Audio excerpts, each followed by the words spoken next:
Selamat pagi anakku. Assalamualaikum warahmatullahi wabarakatuh. Pertama-tama marilah kita panjatkan puji syukur sehingga pagi hari ini kita bisa bertemu kembali walau melalui daring.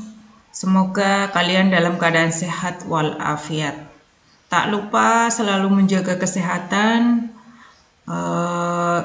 tetap semangat dalam belajar, ikuti pelajaran dengan baik agar kalian sukses.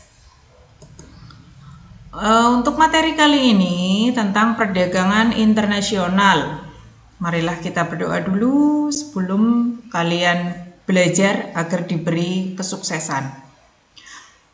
Tak lupa salam, salawat dan salam kepada junjungan Nabi kita Muhammad SAW. Semoga tercurah atas nikmat dan karunia kepada junjungan kita Nabi Muhammad SAW, dan kita akan mendapat syafaatnya di hari akhir. Tetap jaga kesehatan, memakai masker, jaga jarak, dan mencuci tangan jangan lupa. Untuk materi kali ini tentang perdagangan internasional. Kompetensi dasar kali ini yaitu menganalisis ketergantungan antar uang dilihat dari konsep ekonomi, meliputi produksi, distribusi, konsumsi, harga pasar, dan pengaruhnya terhadap migrasi penduduk, transportasi, lembaga sosial dan ekonomi, pekerjaan, pendidikan, dan kesejahteraan masyarakat. Tujuan pembelajaran IPS kali ini yaitu setelah mempelajari materi ini, kamu diharapkan mampu A. Menjelaskan pengertian perdagangan internasional. B. Menjelaskan faktor-faktor yang mempengaruhi perdagangan internasional.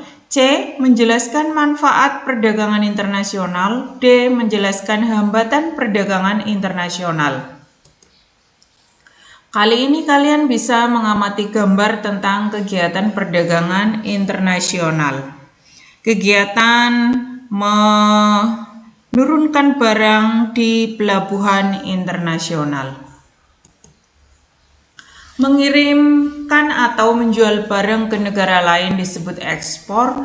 Negara pelakunya yaitu eksportir. Jika suatu negara kekurangan barang, kebutuhan untuk memerlukan barang dari negara lain, dan barang yang masuk dari negara lain disebut impor. Negara pelakunya impor disebut importir. Perdagangan internasional adalah proses pertukaran barang dan jasa antara dua negara atau lebih dengan tujuan mendapatkan keuntungan atau laba. Di sini bisa dilihat di tabel bahwa perdagangan dalam negeri dan perdagangan internasional.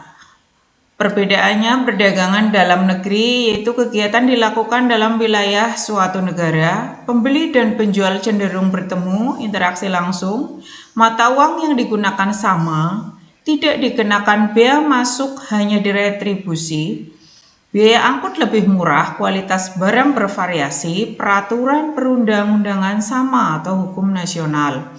Sedangkan perdagangan internasional yaitu kegiatan dilakukan dalam wilayah antar negara. Pembeli dan penjual tidak berinteraksi langsung. Mata uang yang digunakan berbeda sehingga menggunakan devisa. Dikenakan pajak atau bea masuk, biaya angkut lebih mahal, kualitas barang harus mengikuti standar internasional, peraturan perundang-undangan berbeda atau hukum internasional. Faktor yang mendorong terjadinya perdagangan internasional ya. A. Perbedaan sumber daya alam yang dimiliki oleh setiap negara. Yang B. Perbedaan tingkat kualitas sumber daya manusia. C. Perbedaan iptek. D. Perbedaan budaya suatu bangsa. E. Perbedaan lain yang mempengaruhi perdagangan internasional yaitu perdagangan harga barang, perbedaan upah dan biaya produksi, dan perbedaan selera. Manfaat perdagangan internasional antara lain setiap negara dapat memenuhi kebutuhan akan barang dan jasa, dapat menciptakan spesialisasi produk, penduduk dari negara yang melakukan perdagangan mendapat barang dengan mudah dan harga murah, mendorong kegiatan produksi. Setiap negara dapat meningkatkan hubungan persahabatan antar negara. Kegiatan produksi meningkatkan sehingga perusahaan bertambah maju, membuka kesempatan kerja. Pendapatan negara meningkat melalui perolehan devisa hasil ekspor. Mendorong kemajuan iptek, mendorong pertumbuhan ekonomi dan menyerap banyak tenaga kerja sehingga dapat mengurangi pengangguran. Hambatan perdagangan internasional itu menyangkut harga barang luar negeri lebih murah dari hasil produksi dalam negeri, bea masuk yang tinggi, adanya proteksi, adanya kuota, adanya peraturan, politik dumping, pertentangan politik dan peperangan.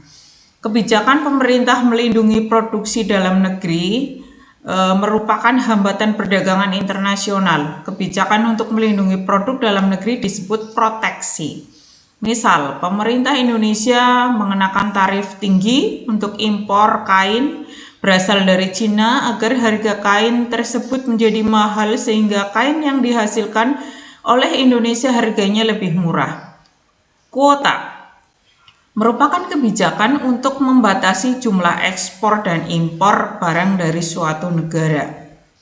Dengan kebijakan kuota, barang impor tertentu dibatasi dalam jumlah dan volumenya. Contoh, Amerika membatasi kuota tekstil dari Indonesia karena Amerika juga memproduksi tekstil. Tarif kebijakan pajak atas barang impor dan ekspor.